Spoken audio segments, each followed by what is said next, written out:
you do not want to put skills you don't have on your portfolio. You don't want to put tools you cannot use. You don't know how to use Zapier. Zapier should not be on your portfolio. You don't know how to use make.com. Let it disappear. You don't know how to use Google Workspace. Go and learn how to use Google Workspace. I will not say let it disappear in that one.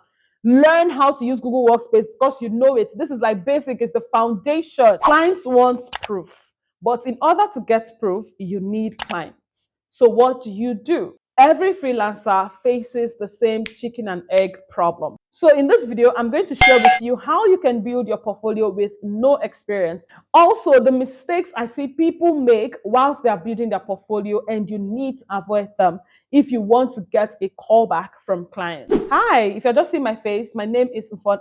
I help you learn digital skills, execute, and get paid. So if this is something you're interested in, kindly hit the subscribe button and make sure to turn on the notification bell so you don't miss any content on the channel. Like this video so it can reach a wider audience as well. Welcome to the family of the digital neighbors. Okay, so what is a portfolio and why do clients care so much about your portfolio? A portfolio is simply a collection of your work samples that prove your skills to clients. Why do clients care about your portfolio? Why do they insist to see your portfolio before they hire you? Basically, they just want to be sure that you can do the job. They want to see the previous work you have done, okay? You cannot just, they can't take your word for it. They want to be sure you are who you say you are, right? Show me what you have done. So less of talking, less of telling, and more of showing. So one more thing before I share with you how you can build your portfolio with no experience. Why should you have a portfolio? Because without one, you're really going to struggle to land a client as a freelancer, as a virtual assistant, as anything. You need a portfolio, irrespective, as long as you're selling a digital skill to a person, like what you're selling is not physical. You need a portfolio of what it is that you are doing. Whether you are a video editor, you need a portfolio of the videos you've edited. Whether you're a short form video editor, you need a portfolio of short form videos that you have edited. If clients need to, oh, I need an editor, you send it to them. And I see the kind of your editing style, the work that you have done. Okay, this person can edit my videos, right? If it's long form, the same thing. If you are a virtual assistant, you need a portfolio. A social media manager, you need a portfolio. Let's say you're an admin virtual assistant, you need a portfolio of emails you've managed, calendar you've managed, project management, and all of those skills or all of those projects. You need a sample of some sort so you can present to clients, because again, clients will not take your words for it. Now, how can you build a portfolio with no experience? The first step is skills audit. Make a list of profitable skills that you know you have that people can pay you for. Now, let's say you don't have the skill you want to offer. Let's say you would like to offer social media management or social media marketing or content writing service to clients, but you don't have the skill. Your next step is not to start posting on social media. The first thing you need to do is to learn the skill. Get trained, get mentorship. This is what I tell my students in the VA simulation program. By the way, the link to sign up for the next wave is in the description and in the pinned comment, okay? So I tell my students, pick one skill. We cover a lot of skills in the VA simulation program, okay? Not just administrative. Administrative is like something we cover in the first week of the program. The rest, I'm teaching you high income digital skills that you can choose, just choose one and specialize on it. So that's the first step. You have your skill, you have the skill, you have your offer, you have your service.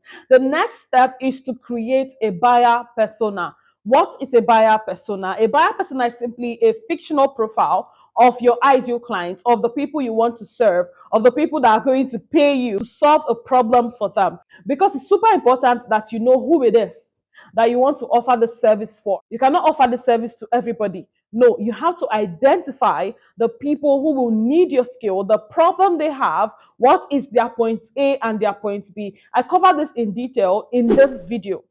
So you need to watch this video after watching this one. If I remember, I'll leave the link in the description. But this is the video. This is what it looks like. Just go through my channel. You're going to see it. I'm also going to leave it at the end screen. So after creating your buyer persona, the next thing you want to do is to start doing mock projects. Now, there are two ways you can go about this, okay? You can offer free services to people, number one, or let's say you are a content writer. All you need to do without offering a free writing service to anybody, go on Medium, start writing for free.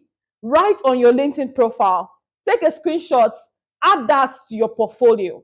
So these are ways you can get mock projects. Now, if you join the VA simulation program, you don't have to do all of this. We'll give you real, as the name implies, a simulation of real client work that you need to do to build your portfolio. Now you have that in check. The next thing you really want to focus on is getting testimonials. That's why I mentioned the first one, where you get to work for people for free in exchange for testimonials, in exchange for reviews. Now you tell the person, no monetary involvement, no string attached. All I need from you is your genuine review of the work I have done for you, of the content I have written for you. Now, once you are done with the job, the person is not going to pay you. It's free. All you need from the person is a genuine feedback. That is the feedback you're going to add to your portfolio. Now, whilst you are doing all of this thing, you want to document your journey. You want to document your process online. And you don't need to use all the social media platforms. You don't need to be present on all the social media platforms. If you know that where your clients hang out is Instagram, then you want to start documenting your process on Instagram. If you know is LinkedIn, then you want to start documenting your process on LinkedIn. The same thing on Twitter, on X. Show your process. For example, if you are a meta ad specialist or you want to specialize in running ads for small businesses, this is how I will run ads for a thrift business. So you want to create more content like this, targeted at your ideal clients. You don't want to create content for your fellow freelancers. No, to get likes. Likes is not why we are here. We are here to make money. So you want to create content targeted at your ideal clients. How I would run ads for a thrift business. Now, the next step is to build the actual portfolio. You have all your mock projects put together, you have your testimonials put together, you're already creating content on the platform you know that your ideal clients hang out. The next thing you want to do is to build the actual portfolio. See, you don't need any fancy websites, right? I see people calling this one, calling that one. You do not need any fancy website to build your portfolio. That was why I made this video on how you can build your portfolio using Canva. And the reviews I am getting from this video is the reason why I do what I do, right? Because people charge for this kind of video, but I just gave it out for free. And it pleases my heart to see that this video is making so much impact. So you want to watch this video on how you can design, create your portfolio using Canva, free templates that you can use, okay? You can also create your portfolio using Notion. I'm thinking of making that video. There are other platforms as well, or websites that you can use, but I am not going to mention that because I need you to execute immediately. When I mention it now, you'll be overwhelmed and start, oh, let me try this one, let me try this one, let me try this one. At the end of the day, you will not achieve any results. So you want to go to Canva, watch this video, and create your portfolio. Now, before you start building your portfolio, these are some of the common mistakes you really want to avoid. Number one, you need to understand that your portfolio is not your resume. So you need to stop treating it as one. I see people put their education, oh, high university of this. I see people put their past work experiences that is totally unrelated to the job they're applying for. Let's say you want to apply for a job as a social media manager. All the clients care about is to see the sample of the social media accounts you've managed and the results you've gotten. Nobody cares if you worked as a receptionist, if you worked as a secretary somewhere 3 years ago. No one cares. No one cares if you had a first class. No one cares, to be very honest with you. No one cares about your certificates, right? So you need to stop treating your portfolio as your resume. The next mistake I see people make is adding too much text to their portfolio. You want to show more than you tell. Don't go to ChatGPT and copy and dump just to sound smart. You want to be clear. Clarity over being clever. The next mistake I see people make is that they copy other people's portfolio and then they just paste.